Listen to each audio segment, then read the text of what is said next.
I had a couple of requests to put up some more ancient armies that competed with the Romans and the Greeks. Maybe a little bit of their enemies and the culture of the time to kind of round out the period. So I decided I'd put up the Celts or the Gallic tribes, and next the Germanic tribes. But I really enjoyed painting and building a Celtic army. One, you could use it for a lot of different eras and periods of ancient warfare because they stretched all the way through Britain, France, all the way into the Balkans and into Middle Turkey.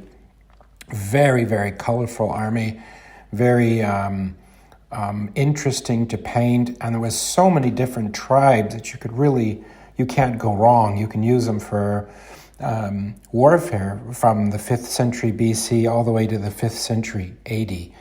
And most people kind of shy away from painting them because you can see by these images they're not easy. Their colors, their patterns, really rich society. And I've seen a lot of museums with Celtic artifacts and even tunics and things that they have found in deep salt caves.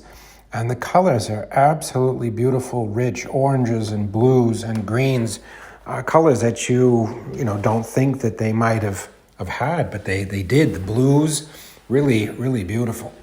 So, they didn't have a combined army, but they were pretty much broken down by tribes, but they could come together to create a very large army. And they fought in a lot of different campaigns, going into Greece, fought the Seleucids, fought Antagonid, and of course the most famous fighting the Romans. But here we're going to take a look at the army that I've assembled. I've used, of course, I'm a 15 millimeter guy, but the figures I've used were from Xyston and Essex, with a few old Glory mixed in. But I had all the figures from Essex, and I think most of us did if you collected one.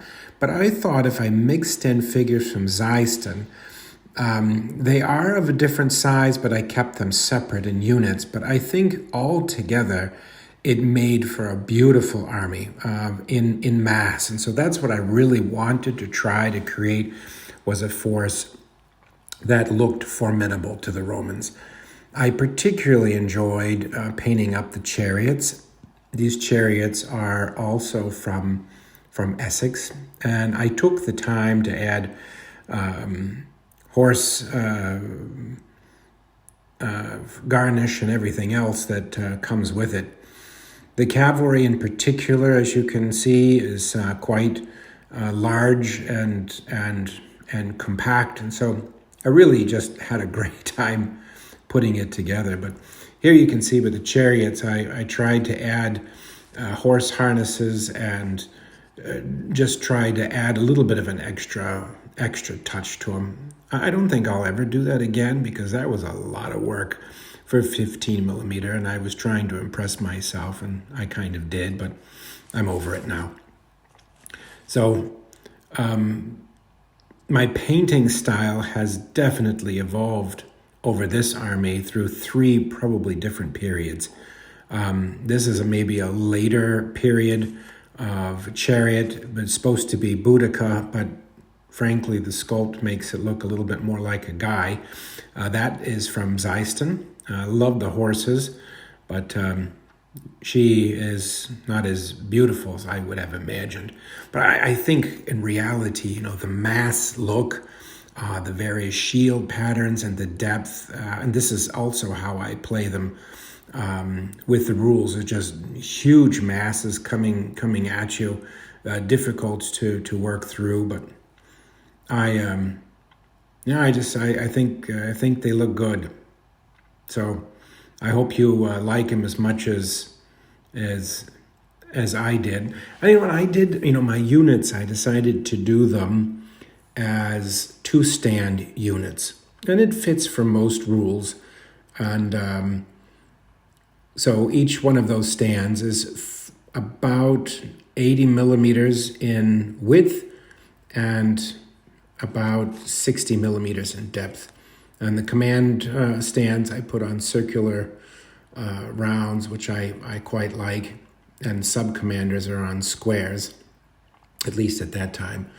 And yeah, I think it works. The cavalry's on 80 by 60 depth as well, and gives you a chance to do a little bit of a diorama by adding larger rocks and other things. I think, the shield patterns are probably the most exciting thing to actually research. And I had probably about 50 patterns, and those 50 patterns I just cycled through. This is about almost 1,000 figure army. And so the shield patterns really only replicate themselves twice at most, and tried to vary the colors and really make it look as colorful as I had imagined that they would look on the table. So I played this army against the Seleucids. I've played them against early Greeks, early Romans. You can even use early Italians or Etruscans against them. Of course, the most famous is using the legions of Caesar. You can use them actually later as auxiliaries, which you'll see from my German army. You can combine them both as a unified force. I think even pulling them into the Spanish peninsula, you can do that as well. So I hope you enjoyed this army as much as I enjoyed presenting it and painting it. Until next time.